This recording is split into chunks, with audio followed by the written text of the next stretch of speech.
계속해서 찬송가 70장 피난처 있으니를 함께 부릅니다.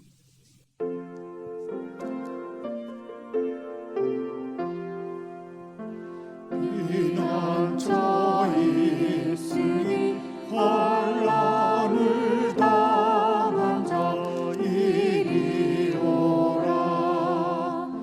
땅들이 변하고 물결이 일어나 산 위에 넘치네 두렵잖네.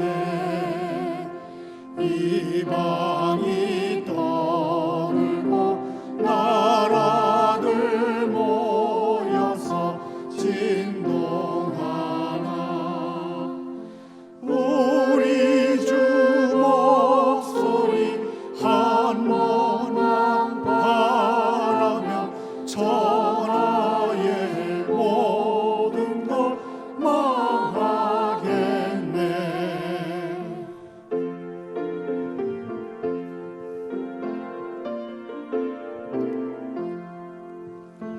만유주 하나님 우리를 도우니 피난처요. 세상의 난리를 그치게 하시니 세상의 장엄이 쓸데없네. 높으신 하나님 우리를 구하니 할렐루야. 괴로움이 심하고 환난이 극하나 피난처 되시는 주 하나님. 아멘. 오늘 새벽에 보실 하나님의 말씀은 베드로후서 2장 1절부터 11절까지입니다. 교독합니다. 그러나 백성들 가운데 또한 거짓 선지자들이 일어났었나니 이와 같이 너희 중에도 거짓 선생들이 있으리라. 그들은 멸망하게 할 이단을 가만히 끌어들여 자기들을 사신 주를 부인하고 임박한 멸망을 스스로 취하는 자들이라. 여럿이 그들의 호색하는 것을 따르리니 이로 말미암아 진리의 도가 비방을 받을 것이요. 그들이 탐심으로써 지어낸 말을 가지고 너희로 이득을 삼으니 그들의 심판은 옛적부터 지체하지 아니하며 그들의 멸망은 잠들지 아니하느니라.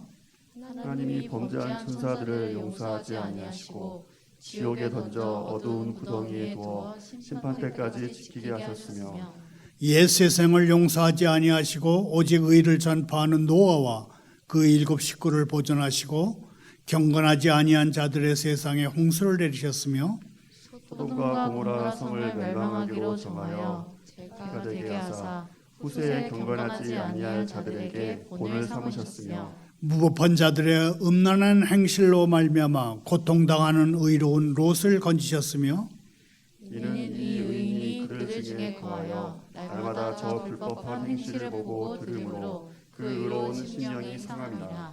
주께서 경건한 자는 시험에서 건지실 줄 아시고 불의한 자는 형벌 아래 두어 심판날까지 지키시며 특별히 육체를 따라 더러운 정욕 가운데서 행하며 주관하는 일을 멸시하는 자들에게는 형벌할 줄 아시느니라. 이들은 강도라고 자긍하며 떨지 않고 영광 있는 자들을 비방하거니와 더 큰 힘과 능력을 가진 천사들도 주 앞에서 그들을 거슬러 비방하는 고발을 하지 아니하느니라. 아멘.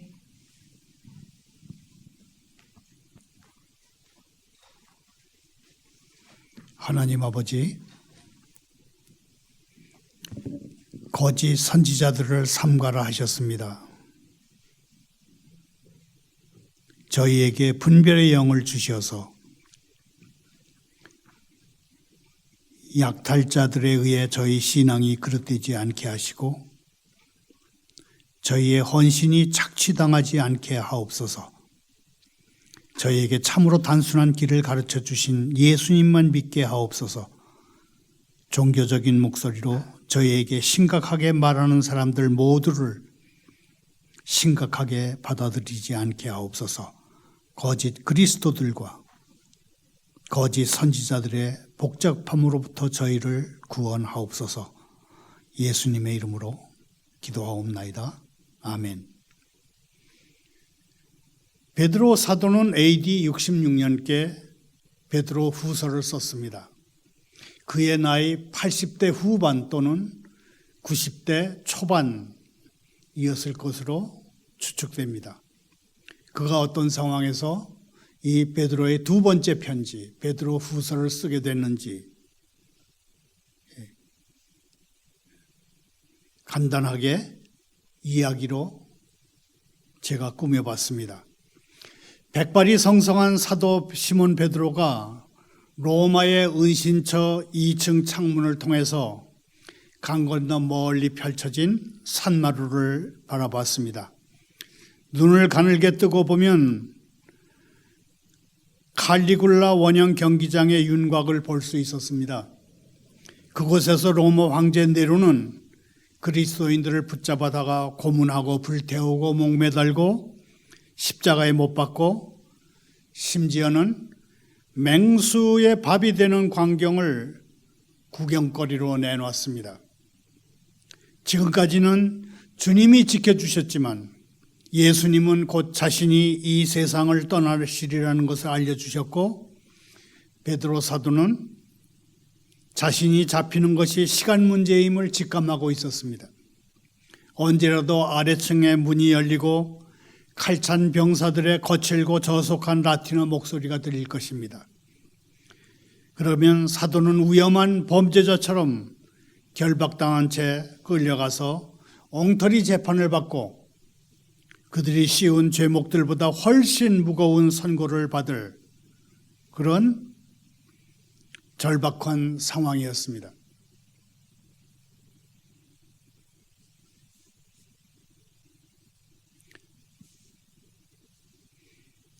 베드로 사도는 눈을 감고 조용히 생각해 봤습니다. 노쇠했지만 세상을 떠나고 싶지 않았습니다. 천국에 가서 예수님을 뵙고 싶지 않아서가 아니었습니다.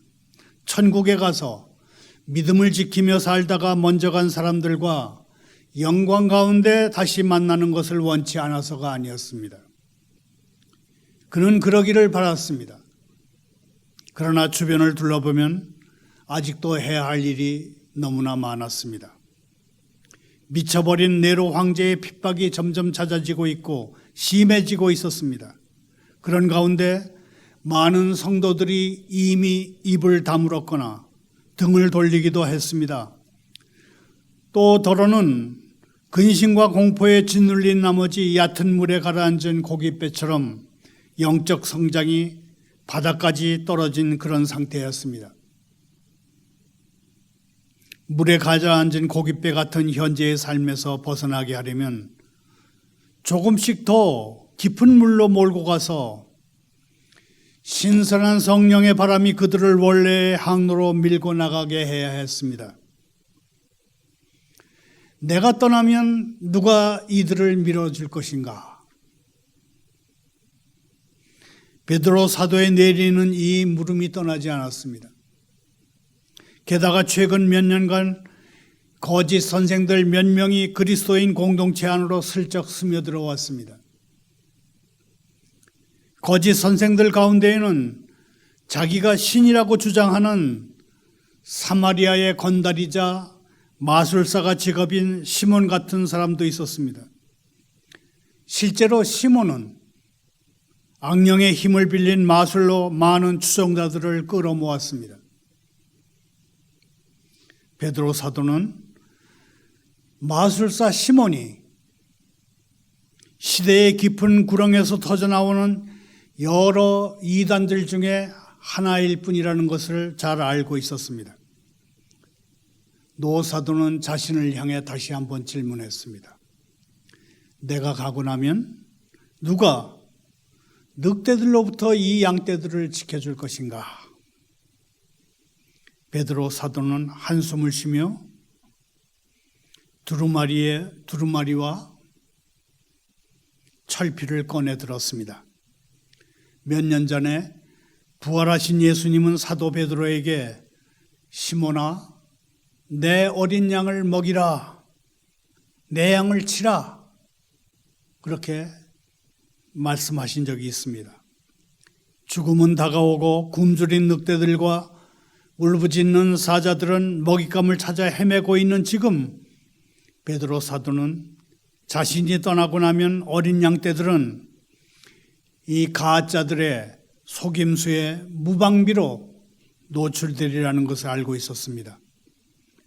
펜을 손에 든 노 사도는 어린 양들에게 주는 마지막 당부의 말을 적기 직전에 자신을 이렇게 소개합니다. 1장 1절입니다. 예수 그리스도의 종이며 사도인 시몬 베드로는, 베드로 사도는 자신이 사도 신분임을 강조하는 동시에 스스로를 그리스도의 종이라고 말합니다. 풀네임은 시몬 베드로입니다. 성은 시몬이고 이름은 베드로라고 자신을 소개합니다.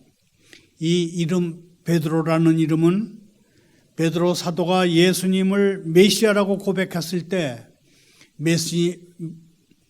예수님이 지어주신 바로 그 이름입니다. 이 간단한 자기소개서 속에서 우리는 사도가 된 늙은 이 어부가 겸손하지만 그러나 단호하게 하나님이 주신 새로운 신분과 예수님이 부여하신 자기 가치를 말하는데 결코 주저함이 없는 것을 볼 수 있습니다. 오늘 새벽에 우리가 펼쳐둔 베드로 후서 2장 첫머리에서 베드로 사도는 거짓 선지자들이라 불리기도 하고 거짓 선생이라고 불리기도 하는 가짜 메신저들, 가짜 설교자들의 정체를 폭로합니다. 가짜 메신저들은 광명한 천사로 위장한 사탄과 같습니다. 사탄은 속입니다. 사람들 마음을 훔칩니다. 기독교 헌신의 단순성에 물을 탑니다. 그리스도인으로서 헌신하는 게 무슨 복잡한 것처럼 얘기합니다. 사탄 자신을 영광스러운 존재로 꾸밉니다. 숱한 거짓말과 속임수를 늘어놓는데 뛰어난 재능을 가진 존재가 광명한 천사로 위장한 사탄입니다. 문제는 이 사탄들, 거짓 선생들이 그들이 하는 말이 교리적으로 바르고 인간적으로는 매력이 있어 보이고 믿음직하고 논리적으로 설득력이 있어 보인다는 것이 문제입니다. 그래서 깜빡 속아 넘어가게 된다는 것이 문제입니다. 베드로 사도는 1절부터 3절에서 거짓 선생들의 특성을 4가지로 제시합니다. 첫째, 그리스도인들 사이에 멸망하게 할 이단을 가만히 끌어들일 것입니다. 이단이라는 말은 선택한다는 뜻을 담고 있습니다. 이단들은 사람들이 진리 앞에서 망설일 때 선택하라고 재촉합니다. 그러면서 마음을 사로잡아 허리는 대안을 제시합니다. 그러나 이단이 만들어내는 대안이라는 게 겉모습은 진리처럼 보이지만 내용은 진리를 부정하는 것입니다. 성경학자 워런 워스비 교수는 거짓 선생들은 우리와 같은 언어를 사용하지만 그들이 사용하는 사전은 우리와 다르다. 그렇게 말했습니다. 거짓 선생들은 우리와 같은 언어를 사용하지만 그들의 사전은 우리 것과 다르다. 그렇게 말했습니다. 거짓 선생들은 보수적인 기독교를 싫어하고 기본적 진리를 자꾸 고치고 바꾸고 이렇게 만드는 진보적인 기독교를 좋아합니다.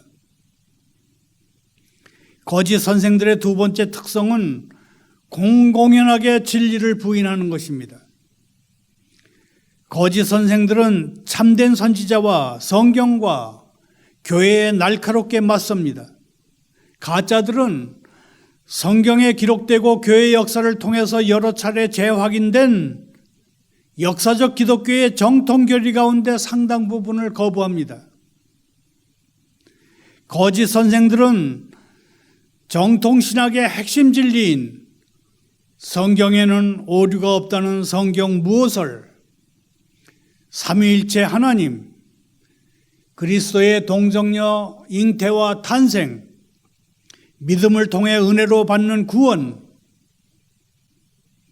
믿지 않는 사람들에 대한 심판 같은 것들을 전부 또는 대부분 거부합니다.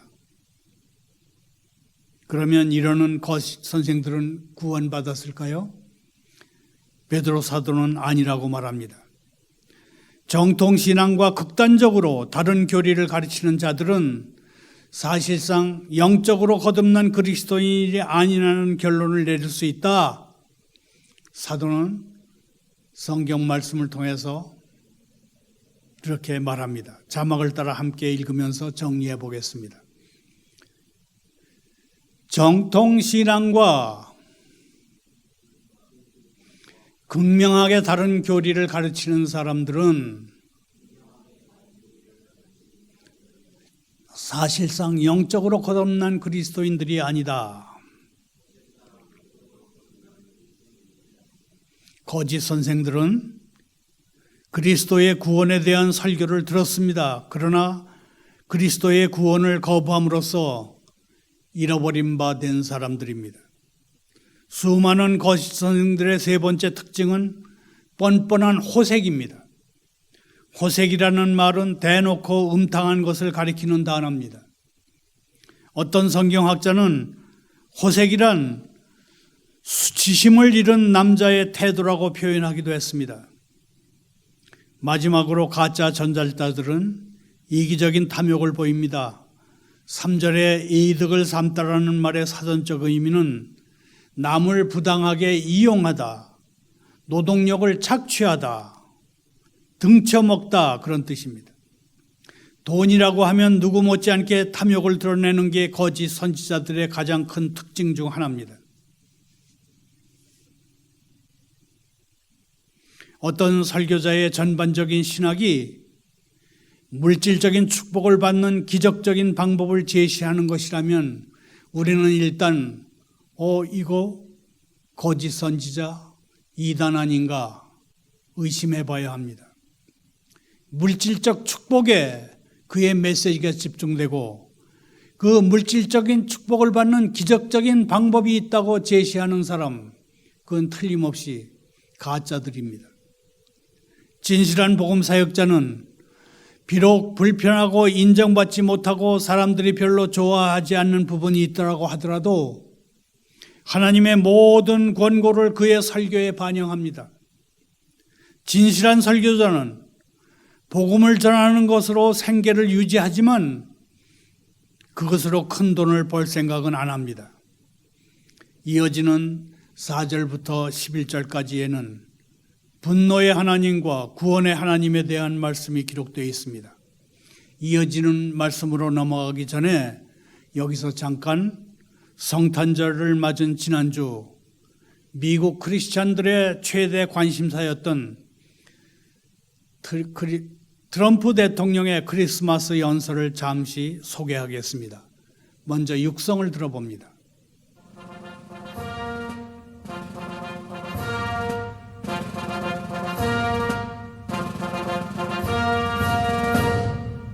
Ladies and gentlemen, the President of the United States and Mrs. Trump.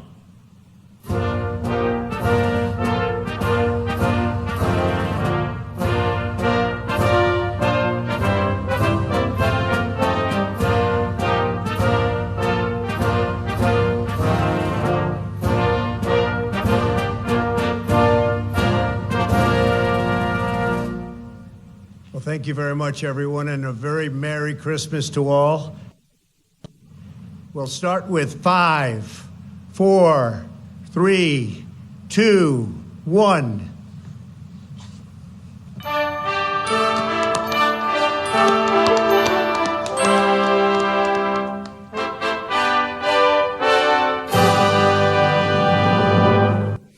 관심 있는 분들은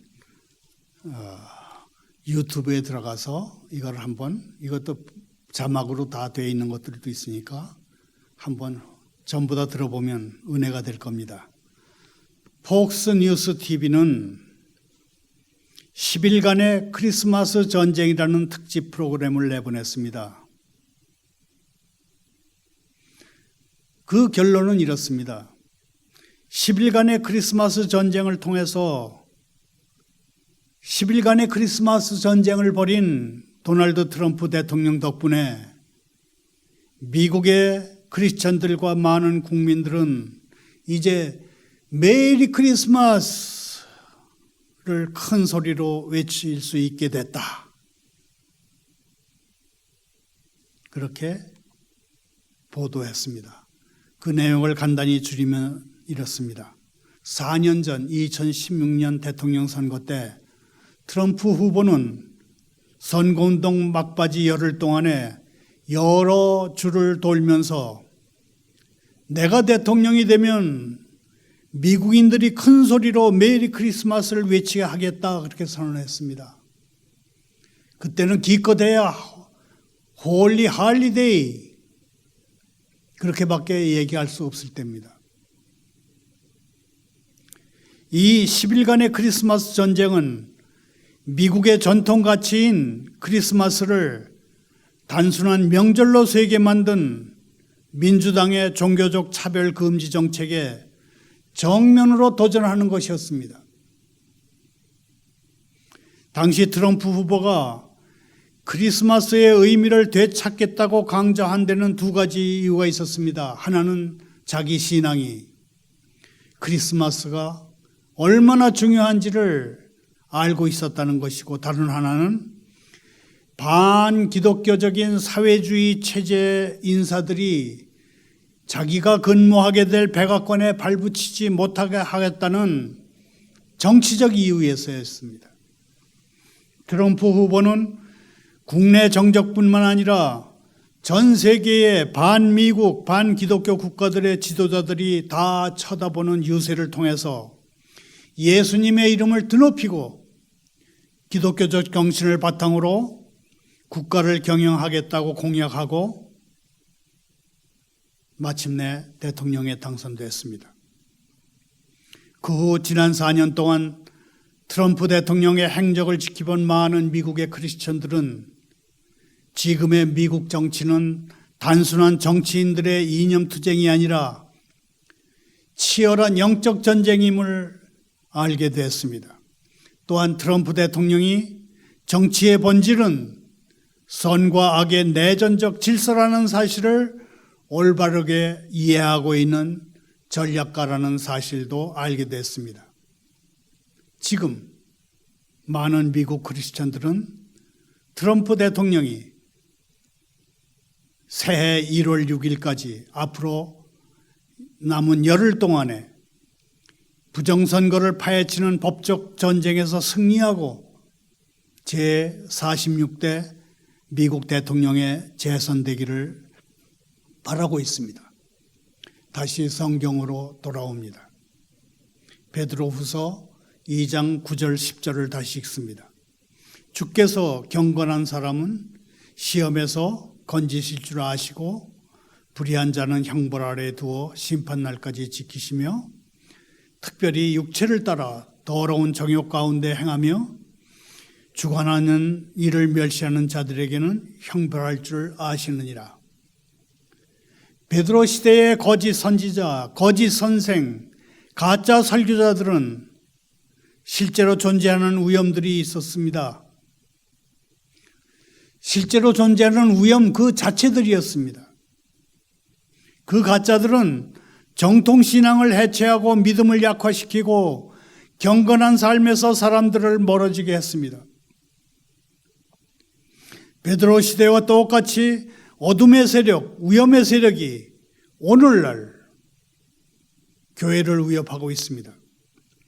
거짓 선지자들을 가려내기 위해서는 세 가지 자세를 취할 필요가 있을 것입니다. 첫째, 멈춰야 합니다. 일단 멈춰서서 가짜 설교자들이 가르치는 내용을 성경의 가르침과 신앙의 핵심 교리에 비춰봐서 판단해야 합니다. 영혼 깊은 곳에서 이건 옳지 않다, 이건 아니다, 그렇게 느껴지면 두려워하지 말고 돌아서서 도망쳐야 합니다. 둘째, 관찰해야 합니다. 특정 사역을 하는 인물이 그리스도를 닮은 가치와 덕목의 모범을 보여주는지, 그 자신과 즉 그리스도 가운데 누구를 더 드러내려고 하는지, 하나님 말씀에 순종하는지, 어떤 사람들이 그를 추종하는지 관찰해야 합니다. 어떤 사람이 진실해 보이고 지적으로 보이고 대중을 휘어잡는 능력이 있다고 해서 그냥 그것에 휘둘려서는 안 됩니다. 셋째, 말을 자세히 들어봐야 합니다. 거짓 선생들이 사용하는 언어에 주의를 기울여야 합니다. 그들이 말하는 내용뿐만 아니라 말하는 방식에도 주의를 기울여야 합니다. 또한 무엇을 말하지 않는지도 살펴봐야 합니다. 가짜 설교자는 대개 자유를 말할 때 죄 지을 수 있는 자유까지 강조합니다. 거짓은 대개 감정적인 흥분을 제공하도록 꾸며져 있습니다. 그런 말을 주의 깊게 듣고 비판적으로 생각해야 합니다. 모든 믿는 사람들은 하나님의 긍휼하심으로, 하나님의 자비로, 하나님이 불쌍히 여겨 보살펴 주심으로 구원을 얻었고 또 구원을 얻게 될 것입니다. 우리가 과거의 죄, 현재의 죄, 미래의 죄에서 구원받기 위해서 그리스도 한 분만 믿음으로써 하나님의 자녀가 됐다면 하나님의 은혜가 우리를 감쌀 것입니다. 반면 하나님의 심판은 모든 믿지 않는 사람들을 벌하실 것입니다. 하나님이 선물로 주신 영생을 거절함으로써 죄인으로 남아있는 사람들, 곧 그리스도의 죽음과 부활에 등진 사람들을 하나님은 심판하십니다. 우리가 분노하시는 하나님이시자 구원하시는 하나님께 찬양과 기도로 응답해야 합니다. 우리는 하나님의 은혜로 다시 살게 됐으니 찬양합니다. 우리는 모두 죄 때문에 똑같이 공정한 벌을 받아 마땅한데도 하나님은 우리의 죄를 그리스도께 전가시켜 우리를 대신에 형벌을 받게 하셨고 그리스도의 의를 우리에게 덧입혀 우리가 그리스도의 생명과 축복에 참여할 수 있게 하셨으니 우리는 찬양합니다. 우리는 아직 그리스도를 알지 못하는 사람들을 위해 기도합니다. 하나님이 그들의 삶에 개입하셔서 그들의 돌같이 굳은 마음을 부드럽게 해줄 환경을 허락하시고 그들을 얽매이고 있는 죄의 사슬을 끊어주시며 그들이 갇힌 거짓의 어둠 속에서 소망의 빛을 비춰주시기를 간청하며 기도합니다. 전 세계인이 다 주목하는 공개석상에서 예수님의 이름을 드높이고 기독교 정신에 따라서 국가 경영을 이끌어온 도널드 트럼프 미국 대통령이 코로나 바이러스 예방주사 개발과 보급을 위한 소위 초고속 작전, Operation of Warp Speed, 초고속 작전을 펼쳤을 때 하나님은 기꺼이 그의 계획에 응답하셔서 전 세계에서 미국이 제일 먼저 백신을 개발하게 하시고 또 미국 사람들이 제일 먼저 백신을 맞을 수 있게 하셨습니다. 그 결과 트럼프 대통령의 최대 정적이라고 할 수 있는 조 바이든 전 부통령조차 예방주사를 맞으면서 나는 트럼프 대통령에게 감사한다 그렇게 말했습니다. 감사합니다. 기도합니다. 하나님 아버지, 주님의 인자심을 따라 가난한 이들을 기억하시고 고난받는 사람들의 부르짖음을 잊지 마옵소서. 무익한 물질주의와 그리스도 없는 쾌락에 이끌려서 굴복당한 주님의 백성들을 깨끗하게 하옵소서. 교만과 미움과 불의한 길의 뿌리와 찌꺼기를 저희에게서 제거하시고 하나님의 영광을 탐탁지 않게 여기는 저희 자신의 모습에 분노할 수 있게 하시며 심령의 눈을 열어 그리스도의 아름다우심을 보고 맛보게 하시고 하나님의 아들과 하나님의 길과 하나님의 말씀을 사모하게 하옵소서. 저희에게 동정심 넘치는 용기를 가득 채워주시고 하나님의 백성들의 섬김을 통해서 하나님의 이름을 영화롭게 하옵소서. 주님의 손을 내미사 이 멸망해가는 세상을 위해 큰 각성을 허락해 주옵소서. 예수님의 이름으로 기도하옵나이다.